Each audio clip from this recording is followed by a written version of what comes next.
Ya que los veo con lentes, hermanos. No sé si están o no están. Pero es el truco del micrófono, subirle para que se despierten, ¿verdad? No crea que son fallas. Bien, vamos a continuar con lo que ayer iniciamos. Y vamos a darle gracias a Dios. Gracias, Señor, esta hora por lo que estás hablando en nuestros corazones. Gracias por lo que estás trayendo a cada una de nuestras vidas. Venimos a ti, Señor, reconociendo que tu dirección y lo que estás restaurando y lo que estás hablando a nuestro corazón ha salido de tu corazón, de tu palabra. Bendecimos tu nombre sobre todas las cosas, Señor, y pedimos que seas tú quien instruya a cada una de nuestras vidas a poder retomar nuevamente lo que por alguna circunstancia hemos olvidado y podamos nuevamente caminar en fe, creyendo que en todas las cosas somos más que vencedores en ti, Señor. Que nuestro corazón permanezca y continúe receptivo de lo que tu Espíritu y tu palabra hablen a cada uno de nosotros. Y te damos gracias por ello, en el nombre de Jesús. Amén.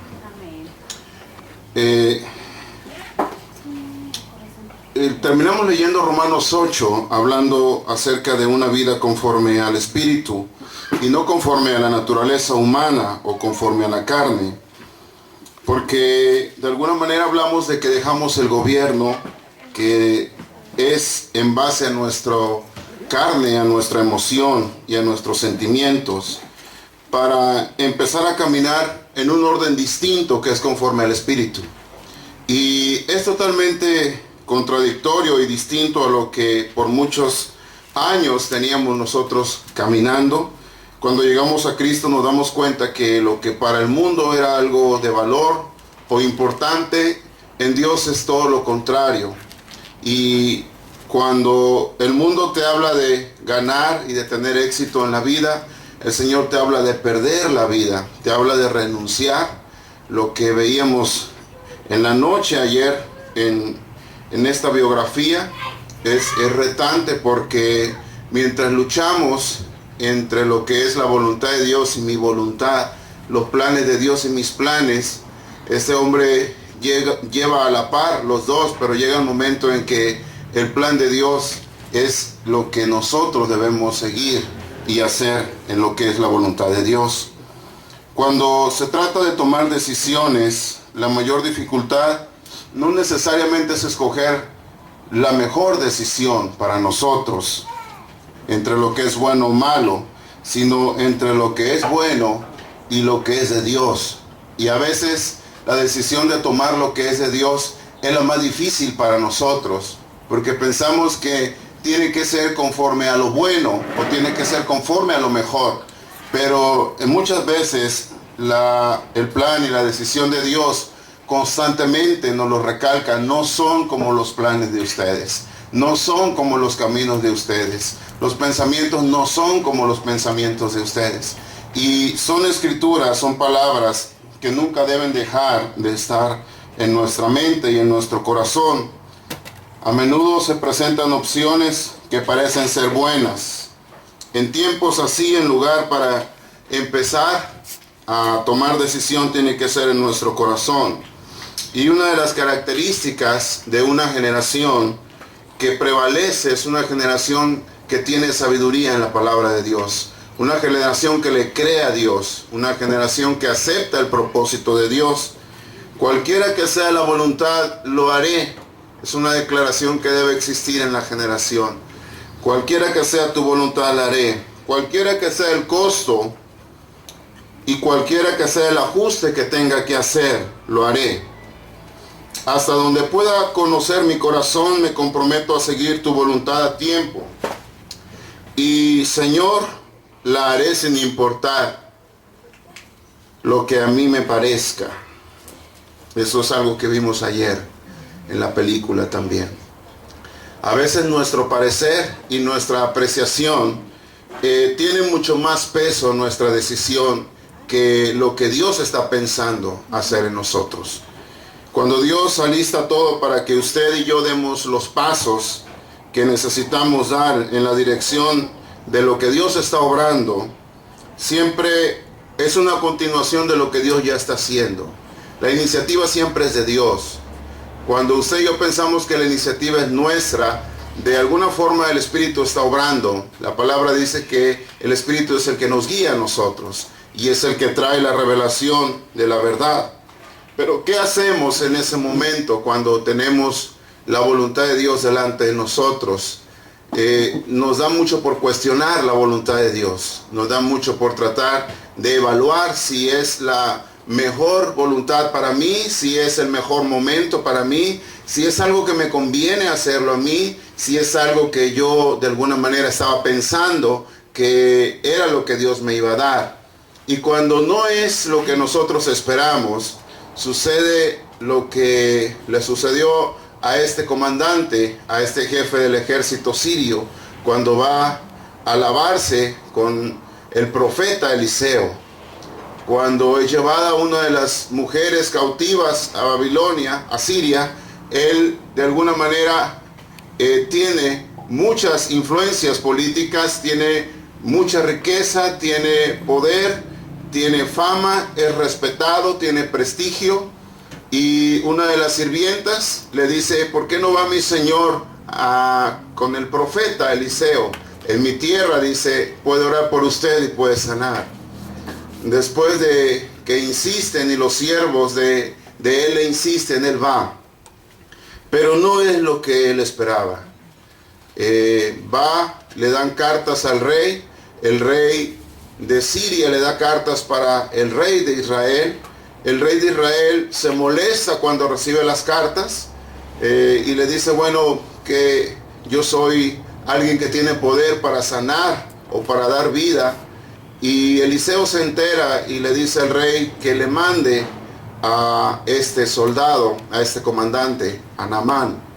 Él tiene lepra y cuando lo manda, Eliseo no sale a recibirlo. Eliseo no hace ninguna actividad que está impuesto Naamán a hacer, a recibir, y solo le dice que se sumerja 7 veces en el río Jordán. Y él compara a 2 de los ríos de los menos famosos de Siria, que son mucho más limpios que el Jordán. Y se molesta también porque las cosas no son como él espera, no lo reciben como él espera, no lo tratan como él espera, ni tampoco la sanidad es como él esperaba. Él dice: yo pensé que Eliseo iba a salir a recibirme, yo pensé que iba a orar por mí, que iba a poner sus manos sobre mí, que iba a decir algo y yo iba a ser sano. Y luego 7 veces que lo manda a sumergir, ¿por qué no 1 vez o 2 o 3? Y en medio de toda esa confusión, otra vez los siervos tienen que convencerlo. Y le dice: mira, no te pidió algo tan difícil. Si te hubiera pedido algo muy complicado, quizá tendrías razón, pero solo es ir a meterte al agua 7 veces y salir. Y lo hace. Entonces es transformada no solamente su piel, su cuerpo, que queda como la de un niño, dice, la de un bebé, sino también su corazón. Y él dice: no hay otro Dios en el mundo como el Dios de Israel. Y la enseñanza que nosotros tenemos es cómo es que los planes tuyos y los nuestros son muy distintos a los planes que Dios tiene. No es a veces la forma como nosotros lo planeamos, ni tampoco es la manera quizá como nosotros pensamos.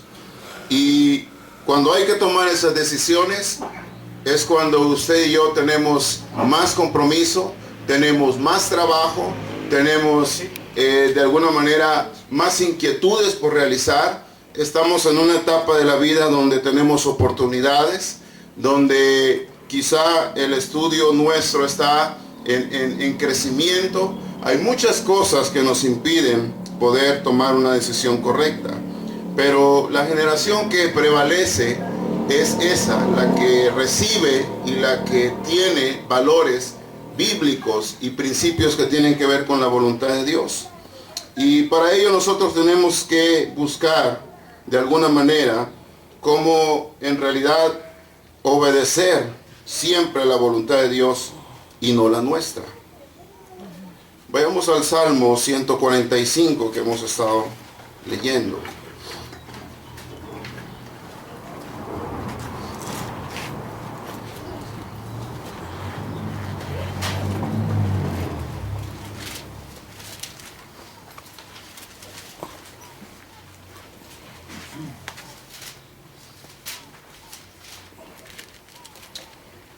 Versículo 4, la versión internacional dice: cada generación celebrará tus obras y proclamará tus proezas. Se hablará del esplendor de tu gloria, versículo 5, y de tu majestad. Y yo meditaré en tus obras maravillosas. Se hablará del poder de tus portentos, y yo anunciaré la grandeza de tus obras. Se proclamará la memoria de tu inmensa bondad, y se cantará con júbilo tu victoria. El Señor es clemente y es compasivo, lento para la ira y grande en misericordia. Respecto a la naturaleza de lo que Dios es, si nosotros nos negamos a ser una generación que haga la voluntad de Dios y que obedezca lo que Dios ordena, entonces seremos una generación donde Él no es nuestro Señor, donde Él no es quien guía nuestras vidas. Y estaremos transmitiendo a nuestros hijos a un Dios que no gobierna sobre nosotros, a un Dios que no tiene autoridad sobre nosotros. Y es algo que de alguna forma se ha hecho en algunos de los años que nosotros hemos vivido. Hay decisiones donde nuestros hijos ven que realmente el Señor no es todo en nosotros. Hemos tomado decisiones donde nuestra emoción ha sido nuestro Dios, donde nuestro sentimiento ha sido nuestro Dios, donde nuestro interés quizá económico ha sido nuestro Dios, donde el paso no lo hemos dado si no nos conviene darlo. Pero hacemos a un lado el propósito y la voluntad de Dios, tratando de negar nuestra decisión a una decisión real en Dios. Nuestra respuesta siempre debe ser afirmativa si Dios es el Señor de nuestras vidas. ¿Qué es lo que más importa en nosotros si no es hacer la voluntad de Dios? ¿Qué es lo demás? ¿Qué es lo que tiene valor para nosotros si no es que es hacer la voluntad de Dios? En cada pensamiento, en cada palabra, cada comentario que nosotros tengamos, tiene que ver con la voluntad de Dios. Entre más decisiones tomemos respecto a la voluntad de Dios, entendemos que Él es el Señor de nuestras vidas. Y estamos transmitiendo a la generación, a nuestros hijos, que es un Dios que merece honra, es un Dios que merece gloria, es un Dios que merece ser exaltado. No debemos orar por la voluntad de Dios si finalmente no la vamos a hacer. No debemos ser una generación que pidamos la voluntad de Dios y obedecerla, porque cuando llegue la respuesta buscamos otra alternativa. Porque cuando Él nos responde, pensamos que no es una respuesta de Dios y buscamos otra alternativa. Y finalmente terminamos haciendo lo que nosotros queremos. Si sabes que no debes andar con la persona que andas, no ores por la voluntad de Dios. Si sabes que no debes vivir de la manera en que vives, no ores por la voluntad de Dios. Si sabes que no debes ir a los lugares a donde vas, no ores por la voluntad de Dios. Porque no estás dispuesto a que Él sea el Señor de tu vida. No estás dispuesto a dejar de pensar en esa persona. Por más incorrecto que creas que es, tú persistes en eso. Sabes que no debes desear lo que deseas. No ores por la voluntad de Dios para tu vida. Si sabes realmente que no debes ver lo que miras, que no debes escuchar lo que estás escuchando día con día. Cuando tú vas a Dios, cuando yo voy a Dios orando y pidiendo, nuestra oración no es sincera. Cuando lees oraciones de Jeremías, de Daniel, de Isaías, oraciones de Cristo, ves oraciones sinceras. No ves oraciones hipócritas. Ves oraciones donde ellos están diciendo: Señor, yo te sirvo. ¿Por qué me sucede esto? Señor, más vale que no me hubieras escogido. Más vale que no me hubieras llamado a esto. Más vale que no hubiera nacido en esta familia. Más vale que no hubieras realizado esto en mí. Señor, es tu pueblo, dice Moisés. Yo ¿por qué tengo que estar sufriendo con todo esto? Pero son oraciones sinceras. Tú y yo nos quejamos todo el día, pero el día de la reunión nuestra cara la cambiamos y ay Diosito, y empezamos a llorar y a orar hipócritamente, porque todos los días de la semana es una carga, es una queja, es un lamento, y creemos que solamente Dios está presente cuando leemos la Biblia o cuando oramos. Dios está presente en todo, hermano, en todas las cosas, en tus palabras, en tus pensamientos. Y cuando transformamos nuestra oración, de alguna manera estamos entendiendo mal lo que significa el poder vivir conforme a la voluntad de Dios. Y la generación que es permanente es una generación que se basa en su palabra. Su vida espiritual está basada en su palabra, porque toma decisiones donde no prosigue metas que tienen que ver solo con lo humano, sino también prosigue metas que tienen que ver con Dios, y lo hace porque Dios es su dirección. Y todo eso es algo que se revela en nosotros, y lo puedes ver en la conducta nuestra, en la conducta de nuestros hijos. Es muy fácil poder determinar y poder señalar lo que puede estar aconteciendo por lo que se puede leer y por lo que se puede escribir. En la computadora actualmente nosotros podemos ver muchas cosas de las que los jóvenes están escuchando. Cuando yo leo comentarios de gente cristiana, de jóvenes cristianos, y veo comentarios que no tienen que ver con la palabra, ni comentarios que tienen que ver con una vida de integridad delante de Dios, entonces yo dudo mucho de una relación sincera con Dios. Dudo mucho que haya realmente una relación en la cual la fe esté prevaleciendo en la vida de los jóvenes, en la generación presente. Y es muy fácil, como decía Jonathan, no tenemos por qué estar nosotros mezclando nuestras decisiones o siendo similares al mundo. No tenemos nosotros por qué tratar de copiar las cosas del mundo, pero somos muy hábiles para eso. Queremos estar bien con el mundo, queremos caerle bien al mundo, queremos agradarle a nuestros amigos también, queremos que nuestros amigos no nos rechacen, queremos que nuestros amigos nos acepten, y empezamos nosotros a vivir y actuar de esa manera. Ahora, hay un peligro entonces respecto a una vida de fe, y tiene que ver con la incredulidad. El autor de Hebreos, en el capítulo 3, vayamos a él, nos habla de esa generación donde el problema fue la incredulidad. En el capítulo 3 de Hebreos habla de el reposo del pueblo de Dios en la versión 60. Pero en la internacional dice advertencia contra la incredulidad.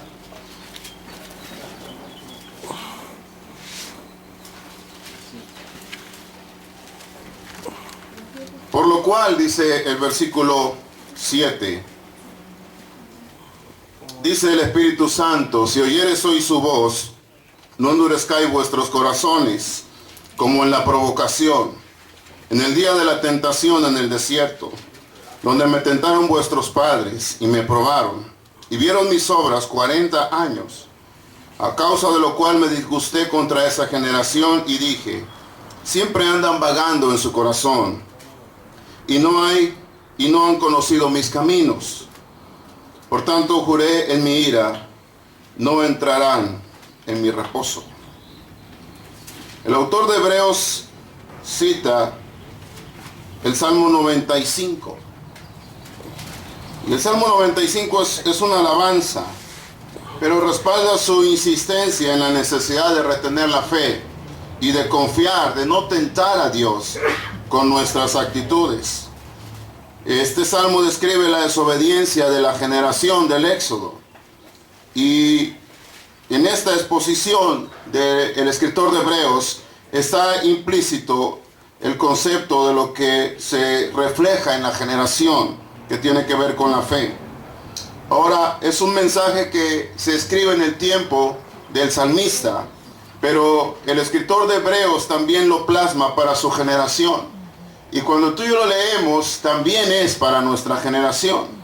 Es un himno de alabanza, el Salmo 95. Y en su segunda parte cita la advertencia de el que adora a Dios tiene que obedecerle. No hay una adoración sincera en nosotros si no hay obediencia. No puedes pararte enfrente tratando de pensar que le agrada a Dios tu adoración cuando no hay obediencia a su voluntad. Cuando no estamos obedeciendo su voluntad. No podemos levantar nuestras manos y no podemos inclinar nuestro ser en adoración a Él cuando no hay una obediencia sincera. Porque el Señor no es alguien que pueda ser burlado. El corazón duro que no se somete a la voluntad de Dios, hermano, no ofrece una adoración genuina. No ofrece una adoración en espíritu y en verdad. Y la generación del Éxodo salió de Egipto como el pueblo de Dios, pero no terminó siendo el pueblo de Dios. Y es algo que no llegó a su meta, ser un pueblo del reposo de Dios o de la tierra prometida. La generación del Éxodo se convirtió en un pueblo la cual por 40 años vio las grandezas de Dios y sus milagros, pero en vez de mostrar su fidelidad a Dios y de poder entender que Dios merecía la fidelidad de ellos hacia Él, era un pueblo que exigía pruebas. Ellos me probaron, dice el salmista. El escritor de Hebreos lo recuerda: no endurezcáis vuestro corazón. No probemos al Señor. Del versículo 8, provocación y prueba, son las traducciones que aparecen en la Septuaginta por los nombres hebreos Meribá y Masá. El Salmo toma este nombre del Éxodo 17, donde Moisés lo da a Refidim por la rebelión de Israel y su tentación de Dios en aquel lugar. La palabra traducida como provocación literalmente es el acto de amargarse. Lo tercero que fue esa generación fue una generación que se amargó en medio de las pruebas que enfrentaba. En vez de crecer en fe, como es la naturaleza de las pruebas, fue en decadencia su fe. Una raíz de amargura brotó en el corazón de ellos y brota en el corazón nuestro al enfrentar y a vivir vidas solo en nuestra propia fuerza y en nuestra propia sabiduría, no en fe y en fortaleza en Dios. Por tanto, la generación se rebeló contra Dios. El salmista tiene bastante razón y advierte que el pueblo de Dios en ese día, cuando se endurece y se rebela, es la misma forma en que nosotros nos rebelamos. Siempre está latente la rebelión. Cualquier comentario nace de un corazón que se rebela. Cualquier palabra puede nacer de un corazón que se levanta en contra de la voluntad de Dios. Cualquier pensamiento puede nacer de un corazón que se subleva a la voluntad de Dios. Cualquier actitud que nosotros podamos tener puede venir y nacer de nuestro corazón. Y cuando eso sucede, nosotros entonces podemos entender que tenemos una responsabilidad grande ante nuestros hijos, una responsabilidad grande ante nuestra generación. Usted y yo nos podemos parar aquí y podemos engañar a las personas, o podemos salir a la calle y podemos mostrar que somos personas rectas, pero no podemos engañar en nuestros hogares. No podemos engañar a nuestros hijos. No podemos engañar a nuestras familias. Ellos saben lo que hablamos. Saben cómo nos comportamos. Saben si verdaderamente somos ejemplo o no somos ejemplo. Y podemos seguir nosotros hasta la meta pensando que nuestra vida no la podemos llevar de esa forma. Pero Dios abandona totalmente nuestra vida cuando no la vivimos conforme a la fe. La Escritura dice que sin fe es imposible agradar a Dios. Y usted y yo hemos sido creados para agradar a Dios. Hemos sido formados para hacer el deleite de Dios, para que los demás vean sus obras. La Escritura del Salmo 145 tiene esa naturaleza, expresar la grandeza de Dios, el poder de Dios sobre todas las cosas. El hoy en que vivimos es una oportunidad para obedecer a Dios y para poder confiar en Él. Cuando nosotros entonces nos rebelamos contra Dios y no llegamos a hacer la voluntad de Dios, entonces nuestro corazón está muy ajeno a poder estar sujeto a su voluntad. El problema de fondo no es muchas veces nuestra falta de confianza. La Escritura establece precisamente que ellos desobedecieron a Dios, no porque no tuvieron presencia de lo que Dios hacía. Usted y yo tenemos presencia de lo que Dios hace. Ellos vivieron de los milagros más grandes que Dios hizo en la Escritura. Ellos recibieron de las cosas más grandes. Usted y yo todavía no golpeamos una piedra para que nos dé agua. Usted y yo todavía no podemos separar las aguas de un mar, de un río. Usted y yo todavía no salimos a recoger maná del cielo, ni tampoco salimos a recoger carne.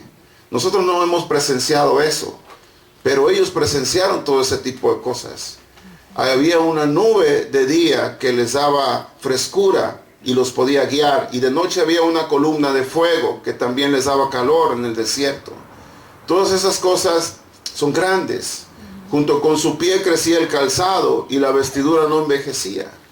A nosotros, pues los bebés, cada rato les crece el pie y hay que cambiarle los zapatos. La raíz de la desobediencia, hermano, es la incredulidad.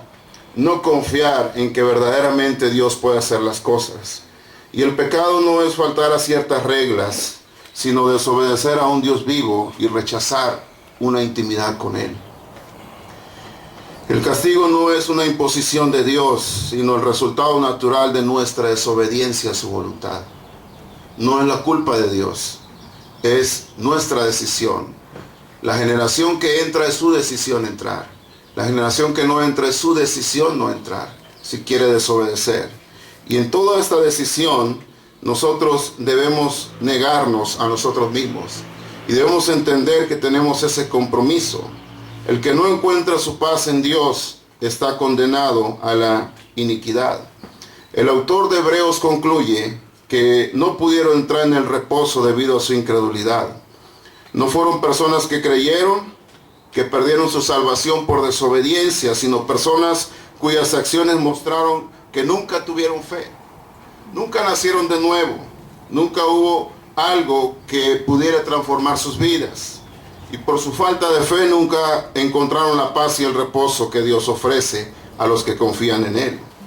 Y esta lección es un ejemplo para ti y para mí.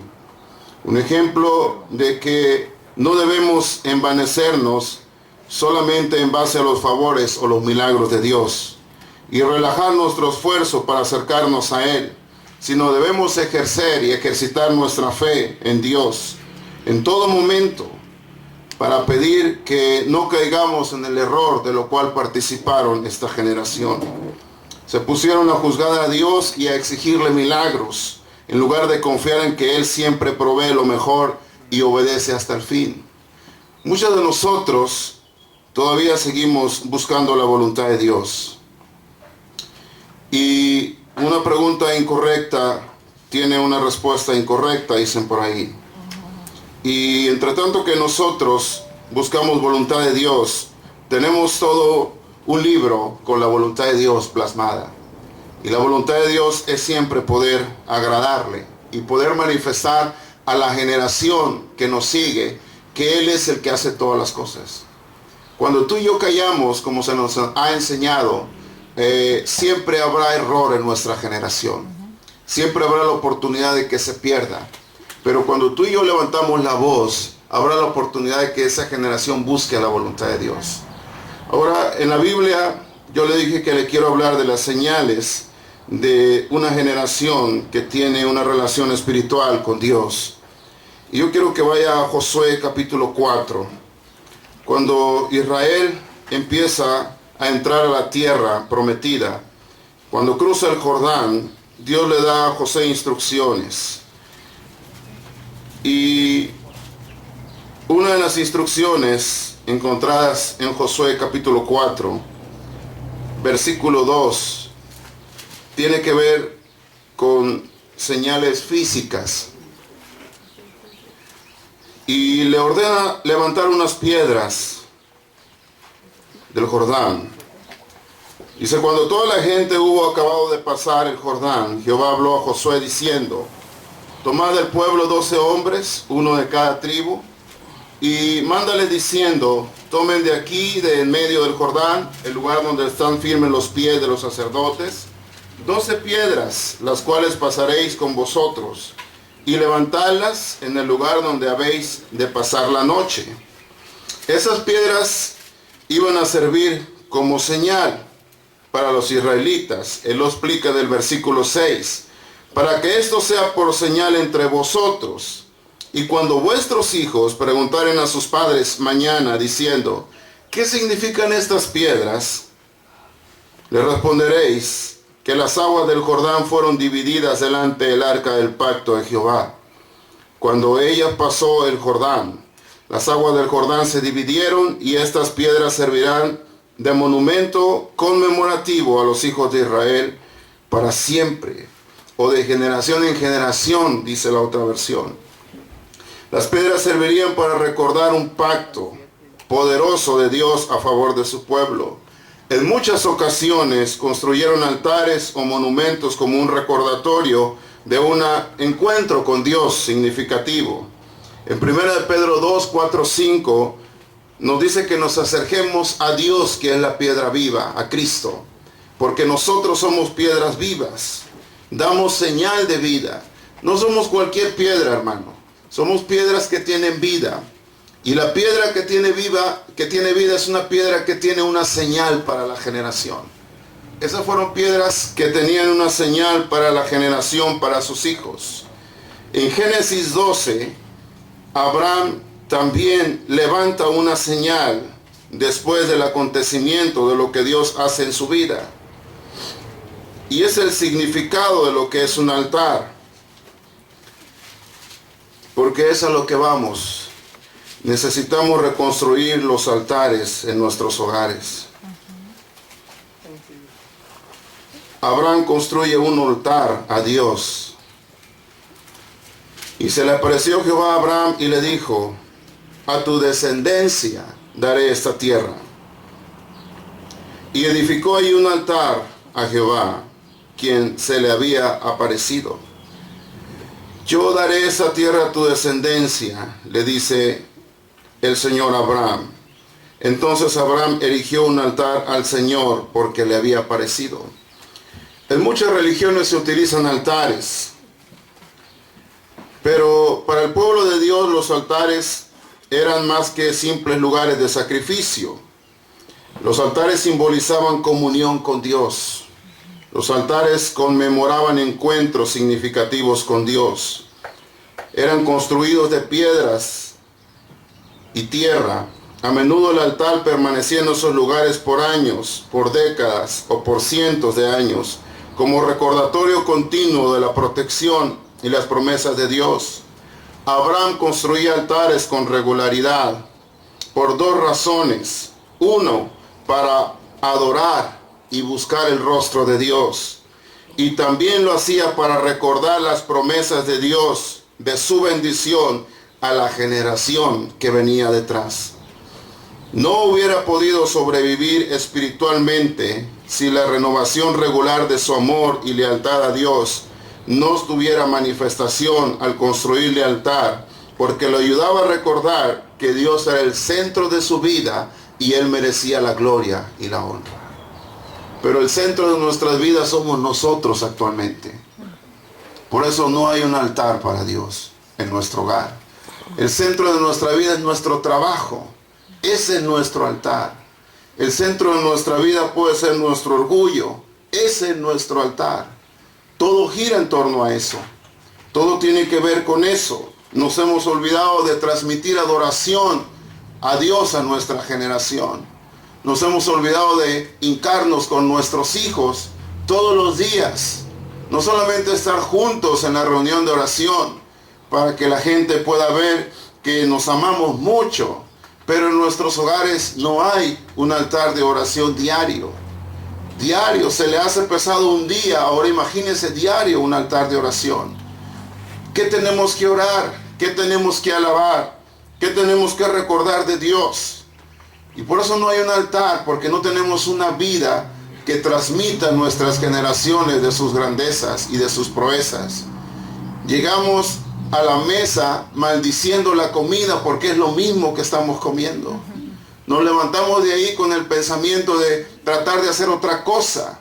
Ni siquiera los alimentos es un motivo de un altar familiar en muchos de los hogares. Porque siempre hay un lamento por eso, por lo que traes puesto, por lo que has dejado de adquirir, por lo que te han quitado. ¿Cómo vamos a tener altares en nuestros hogares si tenemos una vida espiritual mediocre en muchos de nuestros hogares?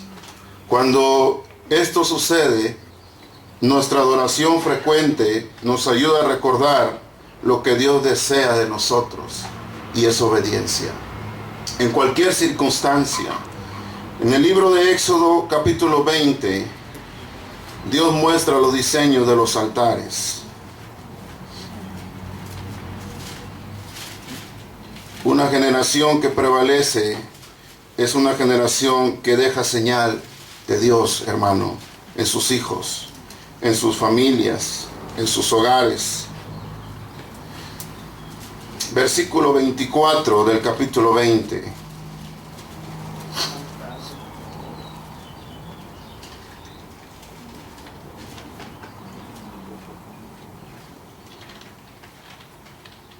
Dice: altar de tierra harás para mí, y sacrificarás sobre él tus holocaustos y tus ofrendas de paz, tus ovejas y tus vacas.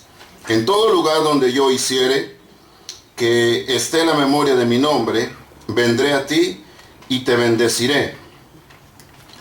Y si me hicieres altar de piedra, no las labres de cantería, porque si alzares herramientas sobre él, lo profanarás.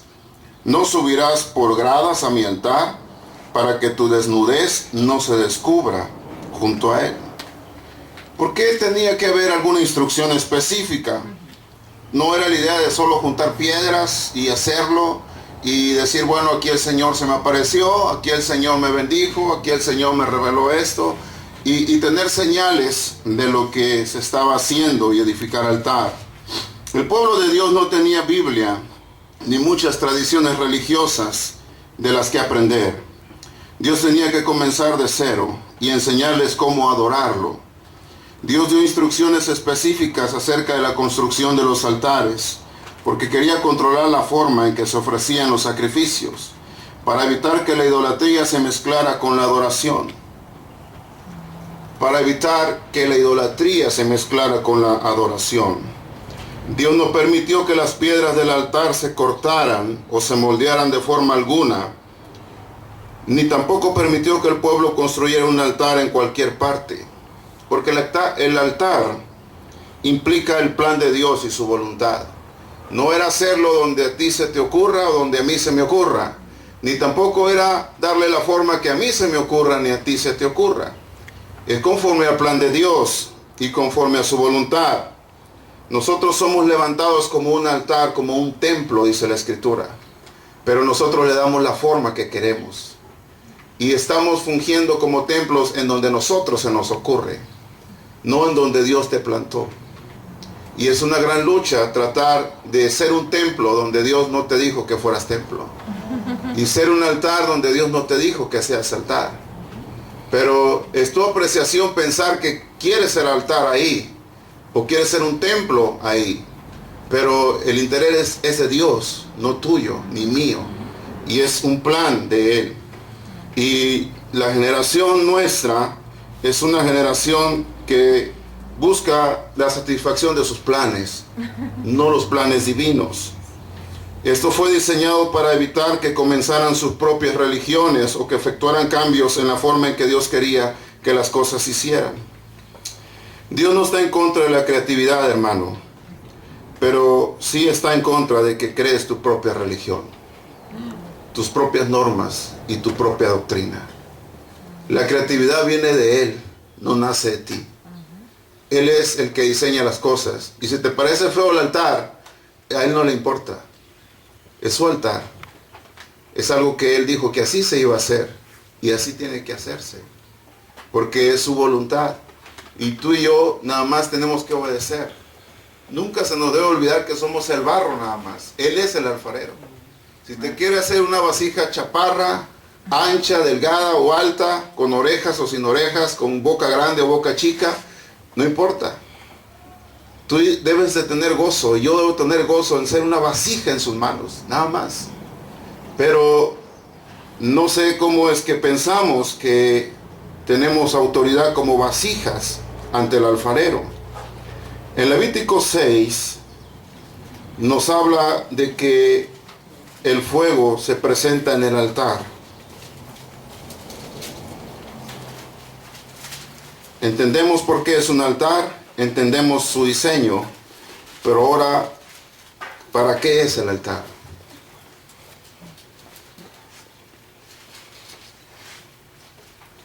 Capítulo 6, versículo 12. Y el fuego encendido sobre el altar no se apagará, sino que el sacerdote pondrá en él leña cada mañana, y acomodará el holocausto sobre él, y quemará sobre él la grosura de los sacrificios de paz. El fuego arderá cada domingo en el altar, y no se apagará. Está medio borroso aquí. El fuego arderá continuamente en el altar, diariamente. La versión internacional dice que el fuego sobre el altar no deberá apagarse nunca. Siempre deberá estar encendido. Mientras que las ofrendas y los sacrificios previos eran realizados por el pueblo, la sección de Levíticos que va del 6:8 al 7:38 trata de la vida del sacerdote respecto al altar. El holocausto era presentado por la mañana y a la caída de la tarde para toda la nación. El fuego santo del altar debía mantenerse ardiendo porque Dios lo había iniciado.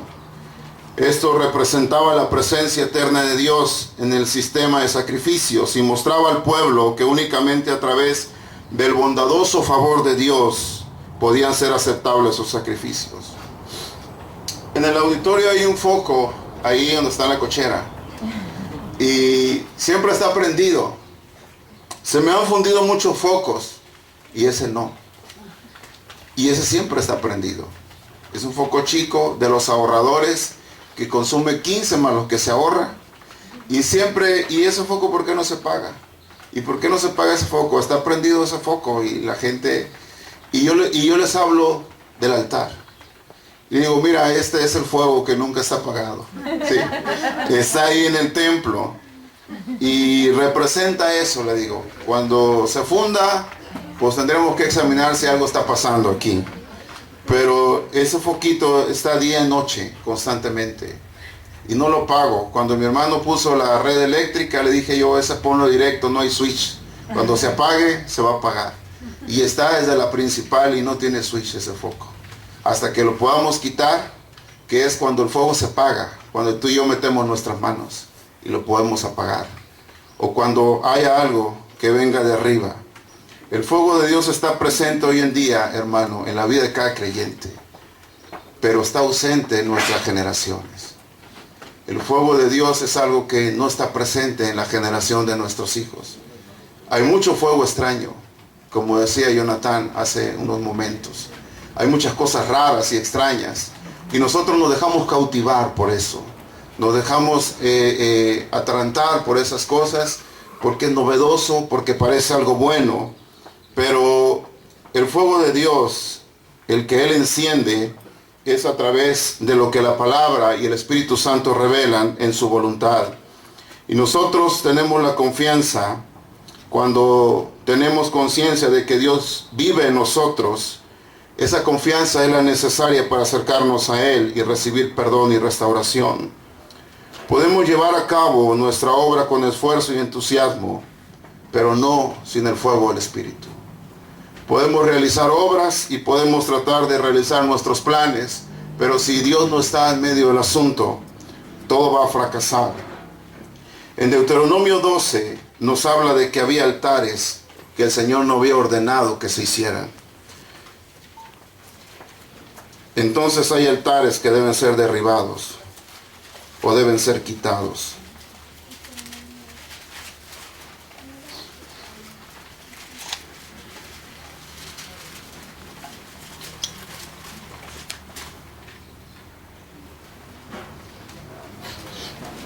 Deuteronomio 12, versículo 2. Destruiréis enteramente todos los lugares donde las naciones que vosotros heredareis y sirvieron a sus dioses sobre los montes altos, sobre los collados y debajo de todo árbol frondoso. Derribaréis sus altares y quebraréis sus estatuas, y sus imágenes de acera consumiréis con fuego, y destruiréis las esculturas de sus dioses, y raeréis su nombre de aquel lugar. Cuando conquistaban una nación, los israelitas debían destruir cada altar pagano, cada ídolo que encontraron. Dios sabía que vacilarían en sus creencias y comenzaban a utilizar esos altares. Así que no debía quedar nada que pudiera tentarlos a adorar otros ídolos.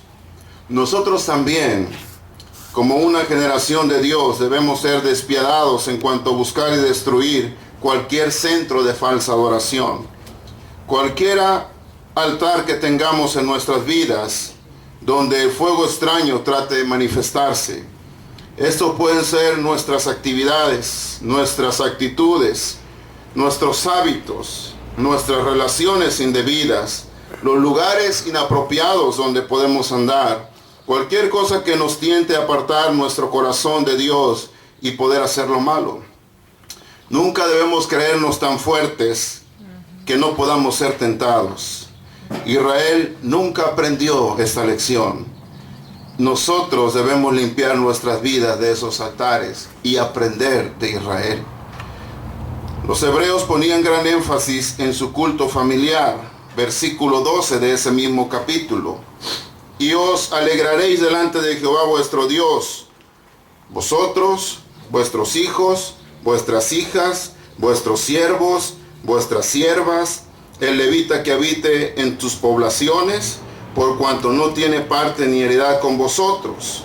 Cuídate de no ofrecer tus holocaustos a cualquier lugar que vieres, sino que el lugar que Jehová escogiere, en una de tus tribus, allí ofrecerás tus holocaustos, y allí harás todo lo que yo te mando. Disfrutarás, dice el 18, de ellos en presencia del Señor tu Dios, el lugar que Él elija. Así también lo harán tu hijo y tu hija, tu esclavo y tu esclava, y los levitas que vivan en tus ciudades, y te alegrarás ante el Señor tu Dios por los logros de tu trabajo. Ya que fueras para ofrecer sacrificio o asistir a una celebración, la familia constantemente se reunía y había un gran énfasis en el culto familiar. Esto daba a la generación, a los hijos, una actitud saludable hacia la adoración, y para los adultos añadía un significado adicional. Debemos observar a un miembro de la familia confesar su pecado era tan importante como el hecho de celebrar una fiesta juntos. Aunque hay momentos en que podemos separar a las personas por edades, algunos de los cultos más significativos son aquellos donde están juntos, tanto los ancianos, los jóvenes y los niños, todas las generaciones. El libro de Esdras nos habla de la prioridad de un altar. Capítulo 3, versículo 5. No seremos una generación que trascienda y permanezca si no hay altares, si no hay un culto, una vida devocional diaria en nuestras vidas. Capítulo 3, versículo 5.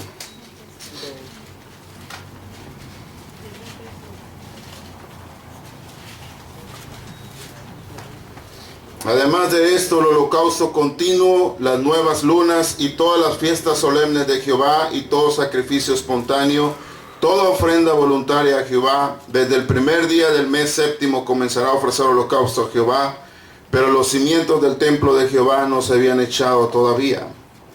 La restauración del altar se da a partir del versículo 1 y empieza a ver toda la estructuración de lo que era el altar. Y era una prioridad poder manifestar y tener el altar y edificar el templo, porque significaba la presencia de Dios. Casi inmediatamente después que llegaron a su tierra nueva, Los cautivos construyeron un altar. El pueblo comenzó a adorar a Dios por medio de sacrificios continuos, de holocaustos, antes que se colocaran los cimientos del templo. Después de muchos años de cautiverio, habían aprendido la lección. Ahora sabían que Dios no ofrece protección especial a la gente que lo ignora. No esperes protección de Dios, aunque clames a ella, si tú ignoras su voluntad. Si tú y yo ignoramos su voluntad y no la hacemos, no esperes que Dios tienda su protección sobre nosotros cuando no respetamos su autoridad. Y las autoridades emanadas por Dios son nuestros padres, son nuestros pastores y son las autoridades civiles también, el gobierno. Cuando yo veo que no hay respeto por autoridades del gobierno, yo pienso que no hay respeto por las autoridades y la palabra de Dios.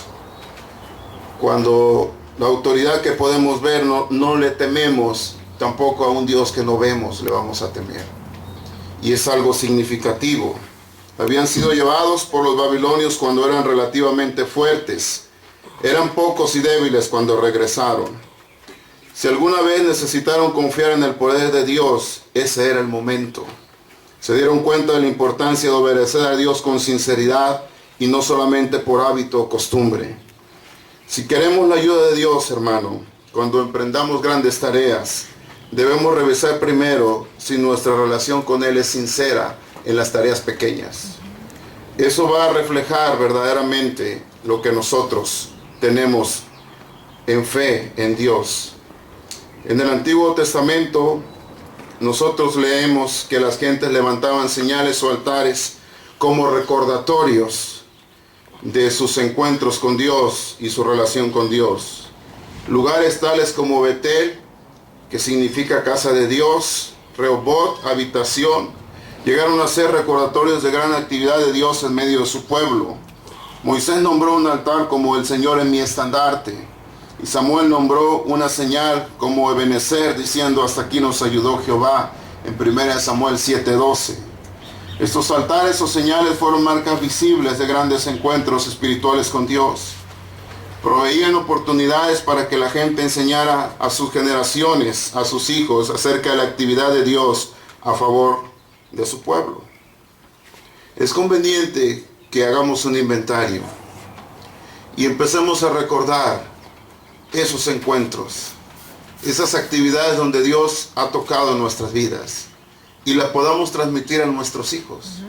No solo es suficiente decirle que el pan es algo que Dios nos proveyó, sino también la casa donde vives, también lo que traes puesto, también la vida de tus padres y de tus abuelos.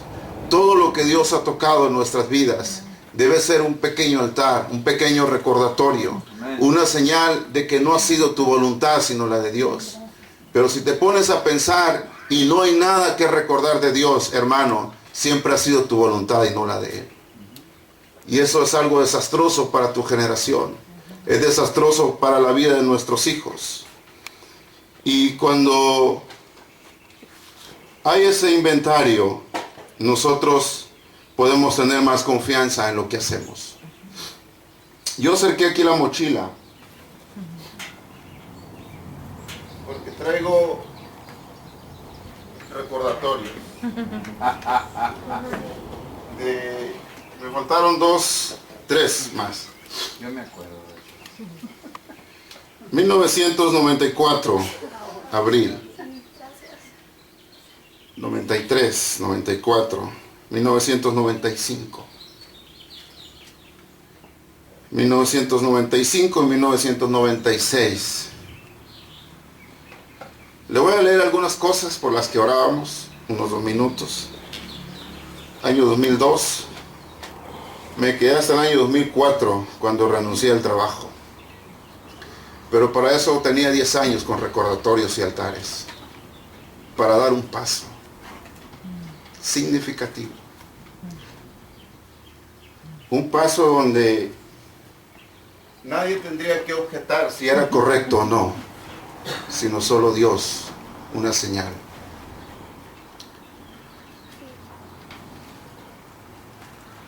23 de abril de 1994. Teníamos que orar por 5 pastores de tiempo completo. ¿Cuántos hay? Fernando. Gerson, Jonathan, Gilberto, Germán y Abdías. Siempre la oración es corta. Dios responde más. Mario también, ya. Y no nos vamos a quedar así. Esta oración era corta. Un cuerpo de liderazgo con la función pura de realizar una visión bíblica. Un auditorio de gran capacidad. No está muy clara la cosa, pero viene el Salmo 102 y viene Isaías 40. Cada vez que leo esto lloro, hermanos. Cubrir al pastor, cubrir al pueblo. El ministerio pastoral, la vida de Gerson, su llamado, Jonathan. 12 días de ayuno por 9 candidatos: Ernesto Cedillo, Marcela Lombardo, Pablo Emilio Madero, Cuauhtémoc Cárdenas, Diego Cervantes de Ceballos, Cecilia Soto, Jorge González Torres, Rafael Aguilar Talamantes y Jorge Treviño.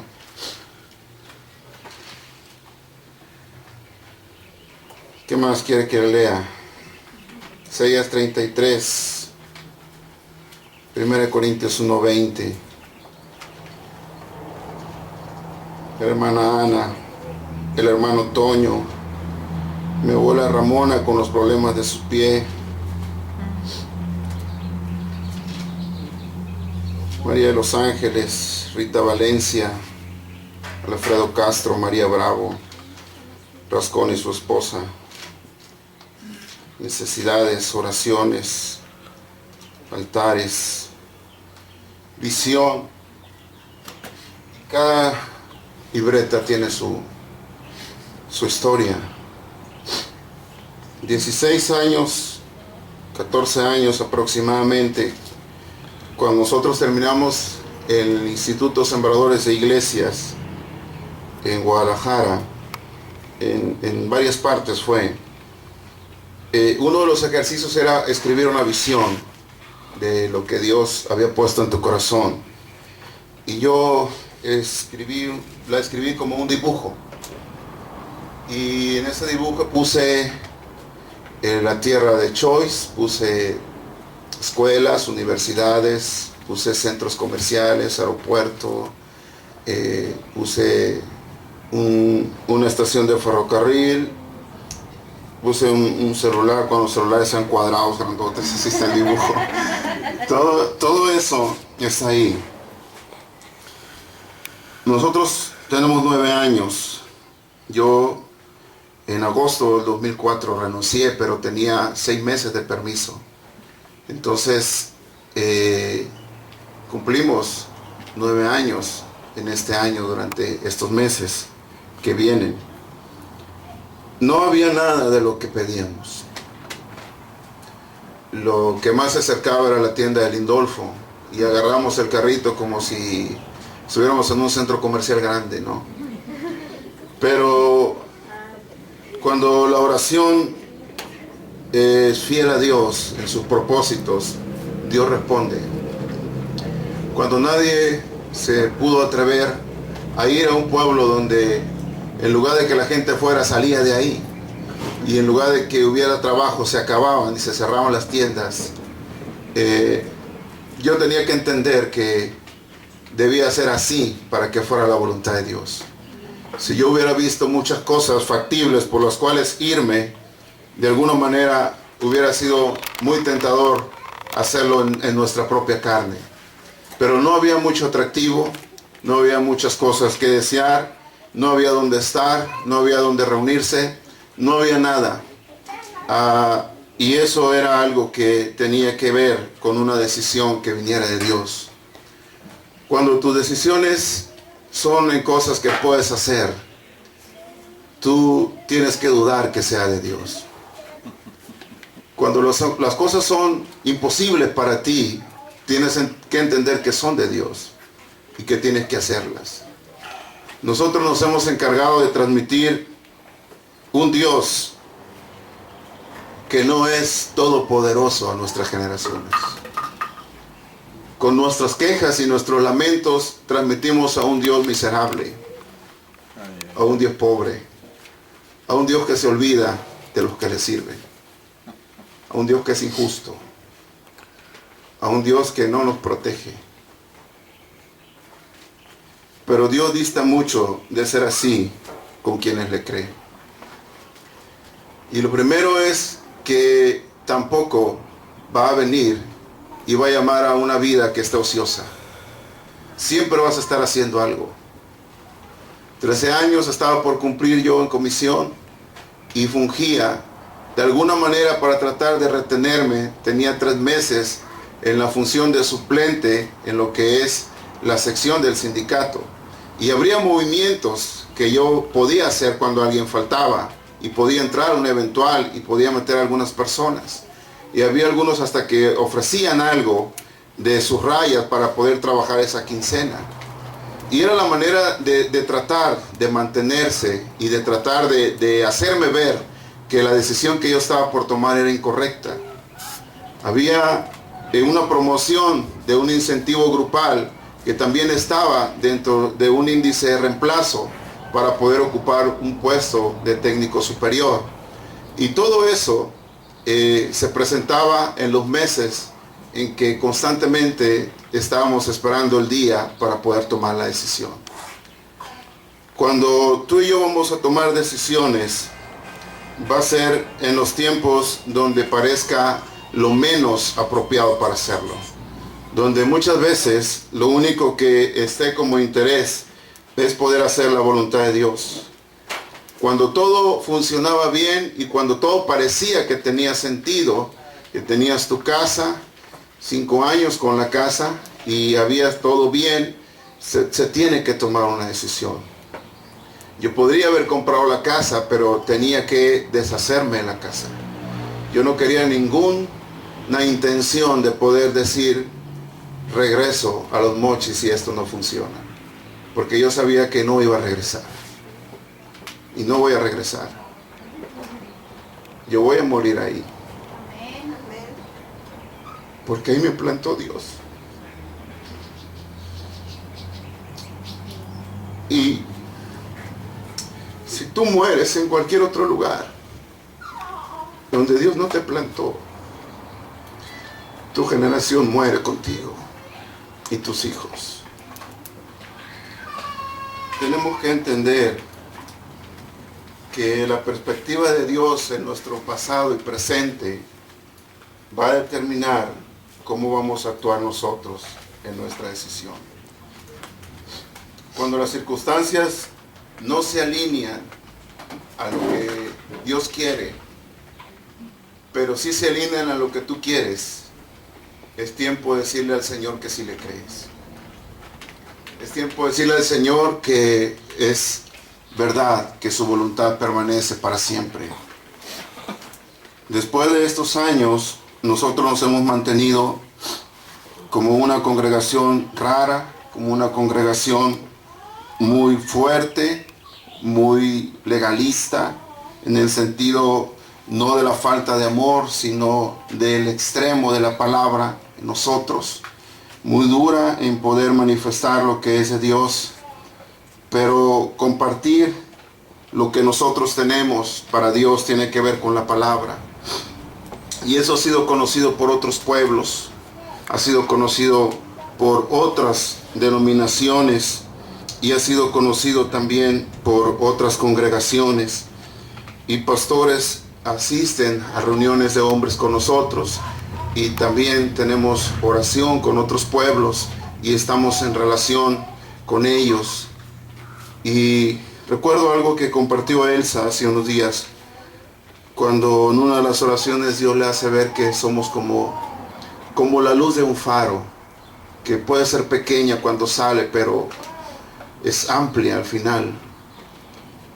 y el poder nosotros entender que somos luz y somos una generación donde el Señor amplía las cosas.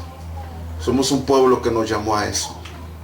Y quizá no tengamos multitudes, como comentaba Jonathan, pero lo importante no es la multitud, sino el poder ser la luz, el poder mantenernos en su verdad. Y debemos empezar nosotros hoy mismo a ajustar nuestras vidas y a poder mantener en nosotros la decisión de buscar de Dios y de poder entender que si no hay señales, a lo mejor no tienes que estarlas escribiendo como yo, pero tienes que recordar siempre desde dónde te ha traído el Señor y que no has sido tú. Cada proeza, ¿cómo puedes hablarle a tus hijos de las grandezas de Dios si nunca las recuerdas?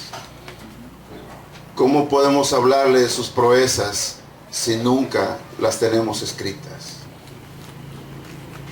Las grandezas, las proezas, las maravillas de Dios reciben alabanza y adoración, no solamente por recordarlas, sino por hacerlas el centro de nuestra proclamación a nuestros hijos. Amén. Amén. Póngase en pie.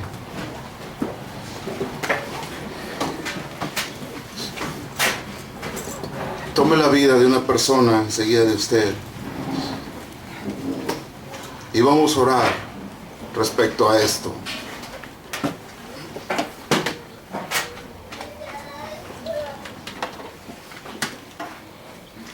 Y haga un compromiso con Dios. Necesita tener señales de ser una generación que prevalece. Y debe estar convencido que donde usted está parado es producto de la voluntad de Dios, no de la suya. Y si las decisiones que está por tomar no son la voluntad de Dios, no las tome, no tenga miedo. No importa. La voluntad de Dios es lo único que importa. Amén. Padre, te adoramos esta tarde, Señor, y bendecimos tu nombre. Y te damos gracias por tu voluntad que es infinita, Señor. Gracias porque nos has guardado. Gracias porque nos has conducido hasta este momento, Señor. Y has sido fiel en cada uno de los pasos, en cada una de las palabras que nos has prometido, Señor. Hoy estamos aquí producto de tu fidelidad, no tanto de la nuestra. Estamos siendo producto de tu misericordia, Señor, no de nuestras capacidades. Porque no nos has pagado conforme a nuestra maldad. En cambio, tu gracia ha sido abundante y nos has dado lo que no merecemos, Señor. Has sido tú siempre. Nunca has dejado de ser tú, Señor. Tú eres el único que sostiene nuestras vidas y nos bendices mucho más de lo que pensamos. Eres grande en misericordia. Quita de nosotros el temor, la cobardía, la falta de fe para poder creer que si tú nos llamas, también nos sostienes. De que si tú nos guardas, Señor, también prevaleces en medio nuestro. Danos la seguridad de poder tener la fe y la convicción de que eres un Dios todopoderoso. Que nuestros hijos lo puedan saber, que lo puedan ver, que lo puedan vivir en sus vidas. Que puedan entender que cualquier lugar es un lugar de bendición cuando mandas edificar el altar, cuando plantas nuestras vidas como piedras vivas ahí, como un altar para honra tuya, para que puedan verlo. ¿Por qué estamos aquí, papá? Porque esas piedras iban a preguntar, porque es el lugar donde Dios manifestó su gloria, donde Dios apartó las aguas y pudo bendecir y pudimos trazar en seco. Porque vivimos en ese lugar, porque es el lugar de Dios para bendición de este pueblo, porque Él hará proezas y maravillas, porque nos ha llamado a ser instrumentos en sus manos, porque le pertenecemos a Él. ¿Por qué nos comportamos de esa manera? ¿Por qué no podemos hacer lo que los demás hacen? Porque somos luz, porque somos apartados, porque hemos sido santificados. ¿Por qué no puedo escuchar lo que los demás escuchan? Porque no somos una generación que perece, que muere, sino que se levanta confiando y creyendo que solamente tú eres un Dios de gracia, de poder y misericordia, de amor sobre todas las cosas. Porque vivimos de esa manera, porque el mundo necesita de tu paz, porque el mundo está carente de un verdadero amor. Arranca de nosotros cualquier paradigma mediocre en nuestra mente que nos impida creer que tú eres un Dios de proezas. No podemos hablarle a una generación muerta de un Dios que vive cuando nosotros no creemos que vivas. Cuando nosotros con nuestros actos nos negamos a creer que eres el Dios, el autor y el consumador de la fe. Y estamos escondidos, tenemos miedo como el profeta, porque nuestra vida está en peligro, porque nos amenazan constantemente. Tienes que enviar a los cuervos, tienes que proveer, Señor. Nos tienes que hablar suavemente. ¿Qué hacen escondidos? ¿Por qué están ahí? Yo quiero que salgas porque ahí estoy yo. Señor, queremos salir y queremos decirte, usa nuestras vidas. Queremos ser una generación que viva. Queremos que nuestros hijos vivan en una generación que te honre, en una generación que pueda glorificarte a ti, Señor, con todo lo que presenta y las dificultades que hay. Declaramos que tú eres su fuerza y que tú eres su fortaleza. Bendice cada vida de los que aquí están, Señor. A lo mejor algunos todavía vacilan en qué decisión tomar. A lo mejor algunos todavía están en alguna etapa de sus escuelas. Otros han iniciado sus trabajos. Otros están experimentando otras cosas. A lo mejor no hay todavía un tiempo apreciable para ti. A lo mejor algunos son muy jóvenes. Otros piensan que son demasiado grandes. Cuando todo eso es relativo delante de ti, tú buscas nuestro corazón. Tú ves si hay alguien en esta generación que pueda creerte. ¿Quién va a creer a nuestro anuncio?, le dijiste al profeta. ¿Quién lo va a escuchar? Y el apóstol Pablo hace con esto y dice, bueno, ¿quién va a creer si no hay quien vaya? ¿Cómo van a oír si no hay quien les predique? Pero estamos tan ocupados, tan encerrados en nuestras actividades, que el mundo se nos acaba sin un trabajo, se nos acaba sin ningún estudio, se nos acaba sin ninguna comodidad. Y te decimos, Señor, no estoy listo. Eso es lo que quiero, dice el Señor, que no estés listo. Porque tú eres el que hace las cosas. Gracias esta tarde por tu amor y por tu misericordia. Bendice cada familia que aquí está, Señor, y que cada generación sea responsable de sus actos. Gracias, Padre. Amén.